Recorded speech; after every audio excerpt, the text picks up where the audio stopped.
How's it going, everybody? Welcome to Sick Eric Tech. Today we're going to be doing a video on LG and how LG phones are great, but we all love LG, but all LG phones are not perfect. They all have their little quirks here and there. I know everybody praises LG for everything that they have done for us. They are no longer around, but their devices are not perfect. They all have their little quirks here and there. So we're going to be going on over 4 different LG devices and going on their suits that are not so strong. We're going to be going on over the weaknesses of these LG devices. We're going to be going on over the LG G8, the LG Velvet, the LG Wing, and the LG V60. And we're going to be talking about all the things that aren't so great about these devices. We are going to be talking about the displays, the battery,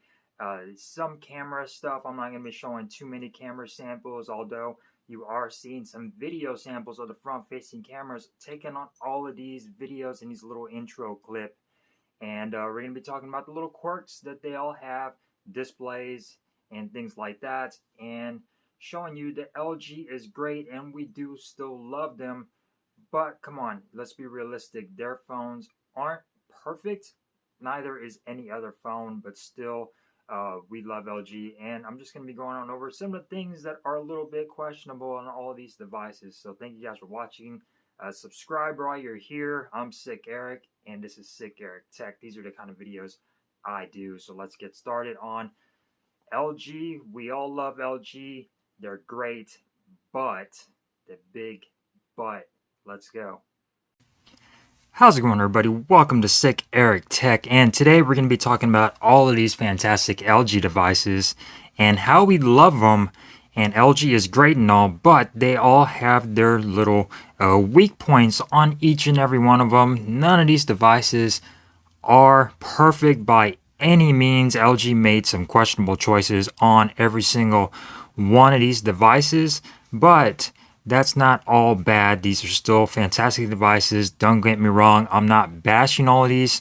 You guys know I've praised LG on all of these devices on every video I make, but you got to point out the downfalls of each and one of these devices. So all fantastic. We're going to be talking about displays, camera stuff, batteries, design, build quality, and everything like that. So we got the LG Wing over here. Very, very nice. We got an LG Velvet. This is the Snapdragon Unlock variant. We got an LG Velvet T-Mobile MediaTek variant. We got an LG V60, and then we got an LG G8. So pretty much a wide variety of LG's latest and last legacy devices. So let's go and jump down into it. So all of these devices are fantastic. Don't get me wrong. They are all very, very nice and beautifully built devices. No issues on all of these other than little quirks here and there, but nothing to cry home about. These are all still fantastic devices. So going on over to build quality, these are all very nice, nicely built glass and metal construction on every single one of these. You cannot go wrong. They all feel nice and premium. So very nice on the build quality. On design wise, the LG G8 is going to be the oldest flagship here, and it is a little bit dated. It's still a very nice and sleek, beautiful design. Very small and compact, but not too small. And it still holds up today. But as you can see, the design on the LG G8 and on the LG V60s, the designs are a little bit dated. Some may say that the V60 did look like the Galaxy S10 from a while back, but still very simple design, tried and true design on both of these.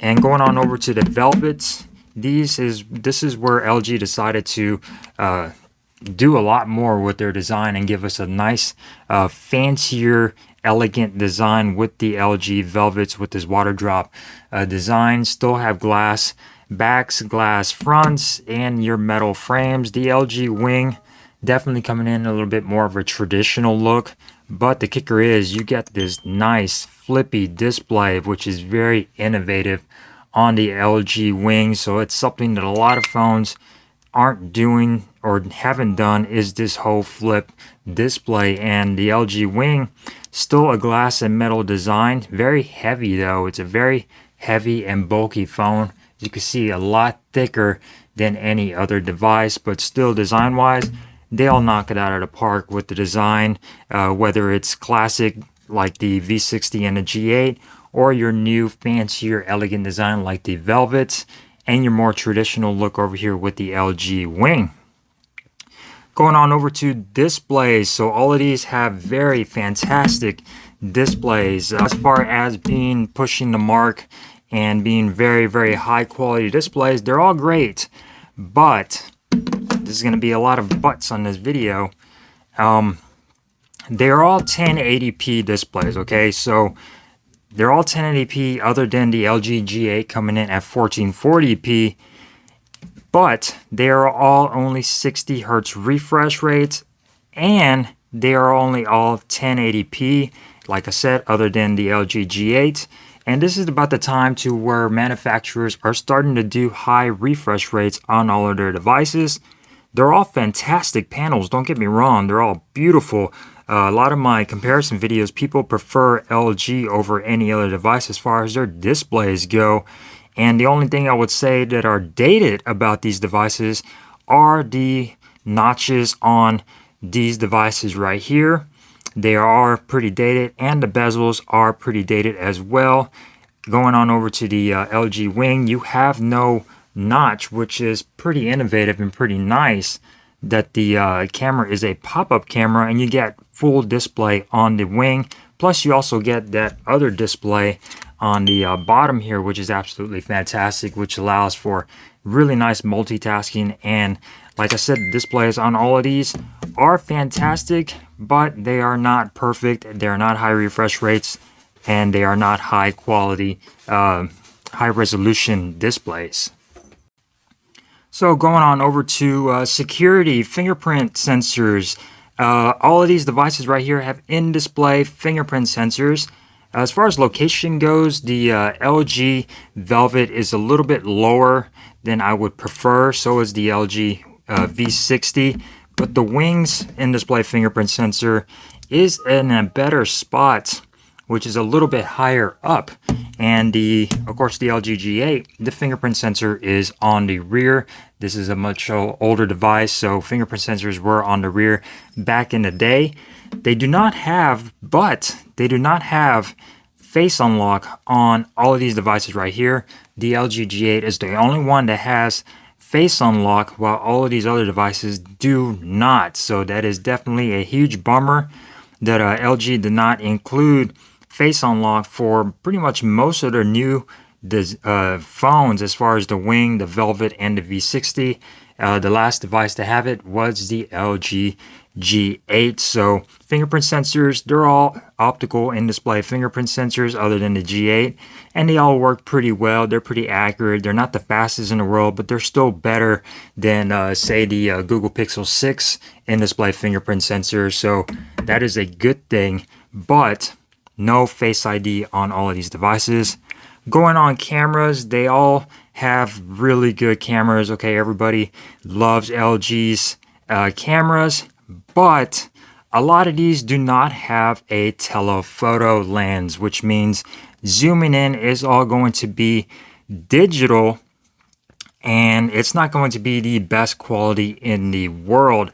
As far as other things go, low light performance on some of these devices are going to vary. They're not going to do really good in low light. They're going to get the job done, but not do really well. Going on over to the LG Wing, you do have a gimbal mode, which is fantastic, and it gives you a whole bunch of different options to use the gimbal mode, but it's going to fall apart in low light really fast. This requires a lot of light. It dumbs the video resolution down to 1080p, and when you're in low light, it's going to look very noisy and very grainy. You can record up to 4K on the front and on the rear in normal camera mode, which is fantastic. and you get that pop-up camera, which is really cool. I really do love these pop-up cameras. We used to do that back in the day. Now we don't really see that much often, but picture quality on the Wing, really good as far as taking really good photos, really good video. You get manual video modes on pretty much a lot of these devices other than the T-Mobile Velvet. But still, cameras on here are really good on the LG Wing. You won't have any issues with the cameras other than low light. You do get pretty much a main sensor and two ultra-wide sensors, so no telephoto on here. On the LG Wing, your front-facing camera can record, like I said, up to 4K. Video quality on here is going to be fantastic with that manual video mode. Going on over to the LG Velvet, this is the unlocked Snapdragon variant. You do get 4K on the front and on the rear as well. The wide angle, ultra wide angle is only an 8 megapixels, so it's not going to be the best on the Velvet as far as that goes, but still very good cameras. I would say that the Velvet takes the least best pictures out of all of these, but still fantastic. And the fact that the LG Velvet T-Mobile edition does not have all the voice bokeh, ASMR, and the basic modes that the unlocked Velvet has, so that is definitely a huge step down on the T-Mobile variant. I don't know why LG did that. Maybe the MediaTek processor cannot handle this, but only the LG Velvet that is unlocked and the Snapdragon 765 version has the voice bokeh, and no manual mode on the T-Mobile variant as well on the LG Velvet, so that is definitely a huge bummer. Going on over to the V60, definitely the big hitter as far as cameras go. This one probably takes the best pictures out of all of these. You get manual video mode, 4K front and back, 8K on the rear, and you also do get your basic voice bokeh and ASMR modes on that video recording, manual modes, and also the V60 probably going to take the cake as far as being the best cameras on here. And then going on over to the LG G8, still a fantastic camera system over here, even though you just get two cameras on the rear, your main and your ultra wide. You can't record 4K on the front, which is a bummer, but still the LG G8 takes fantastic shots even to today. I put this up against some other devices, and a lot of people prefer the LG G8. They still came out really good as far as camera quality goes, so it's definitely still a great camera device. You don't get any voice bokeh or any modes like that with the LG G8, but you still get 4K on the rear, which still is fantastic. Front-facing camera will tend to fall apart in low light. Yes, all of these devices will tend to fall apart in low light conditions, which is a downfall for LG. They're not going to be very good when it comes down to low light performance. They're going to be very noisy and grainy, especially in video mode. The LG Wing with that gimbal mode in low light is going to be really grainy and noisy. Going on over to audio on all of these devices, they're all fantastic. The weak ones are probably going to be the LG Wing and the LG G8. As far as speaker quality goes, the LG Wing only has a bottom firing speaker, while over here on the LG G8 you do get stereo speakers, but the top earpiece is under the display. It's what they're calling a crystal sound, and it is not that loud and not that great. You pretty much get everything coming out of the bottom. You set this on a table or on a box though, you do get that boom sound on the LG G8. While over here on these other three devices, the V60 and the Velvets, you get stereo speakers with LG 3D surround sound. On all of these, you get DTS-X on the G8. So speaker quality on the V60 and the Velvets, really good. You get headphone jacks on pretty much all of these. The LG Wing did not come with a headphone jack, sadly, and no quad DAC over here, which on the V60 and the G8, you get your awesome quad DAC settings on here. Plug in a set of headphones and you'll be ready to rock and roll when it comes down to listening to music. Absolutely phenomenal audio quality on the G8 and on the V60. The Velvets did not include a quad DAC, but they still have a headphone jack and your LG 3D surround sound. And the Wing left out the headphone jack. They do have still they do have the LG 3D surround sound, but you cannot use it on the speakers since there is only one, and speaker quality on the Wing is just not that great. It's tinny, it distorts really easily, so it's not that great. So that is all the audio. They're great, but they all have their little quirks here and there. Battery life on here, fantastic, but I would say the strongest in the battery is going to be the LG V60. The LG Velvet's coming in about second. The LG Wing has absolutely worst battery life out of all of these, following the LG G8. The G8, you have to turn off all the hand gestures just to get really good battery life. It's definitely not an all-day phone. You're going to need to charge this. The LG Wing as well, having these two displays, you're going to have to charge this midday if you're using it a lot. The Velvets, they do okay. They're not that great. I think the Unlocked is a 4,300 milliamp hour battery. The T-Mobile is a 4,000. The LG Wing, I believe it's a 4,000. LG V60 is a 5,000 milliamp hour battery. And the G8, I believe it's a 3,500 milliamp hour. So definitely all different types of batteries. The strongest one will probably be the LG V60. LG Wing, not that great. G8, not that great. Velvets are going to do pretty good. Definitely all-day phones over here on the V60 and maybe the Velvets, but not the Wing or the G8. Going on over to software. So all of these devices definitely are running the end of their software support. LG is still going to support these devices for at least another year or two. As far as software goes, we got Android 12 on my V60, which is a T-Mobile variant.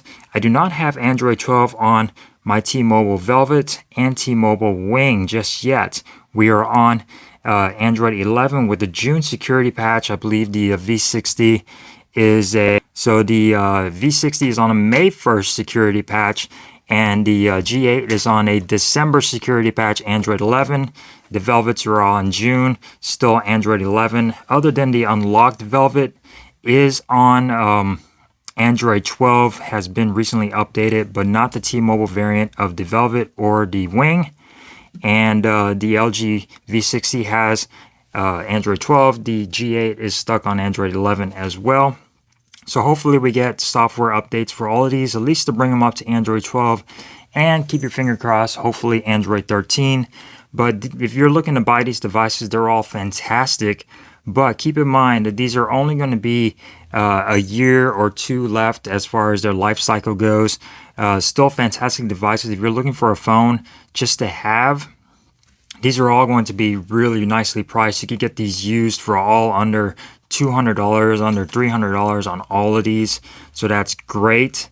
But keep in mind that after a year or so, you're pretty much on your own when it comes down to software updates on all of these. I'm still glad LG is supporting their devices even though they are gone, but still keep that in mind that support for software on all of these is going to be coming to an end pretty soon. So that's pretty much all I got for you guys. Hopefully I covered everything on these devices. They are great, but they all have their little shortcomings here and there. So we miss LG a lot, and hopefully I wish they come back, but I guess they won't. So thank you guys for watching. Give this video a thumbs up if you enjoyed, thumbs down if you didn't, and I will see you in the next video. Peace.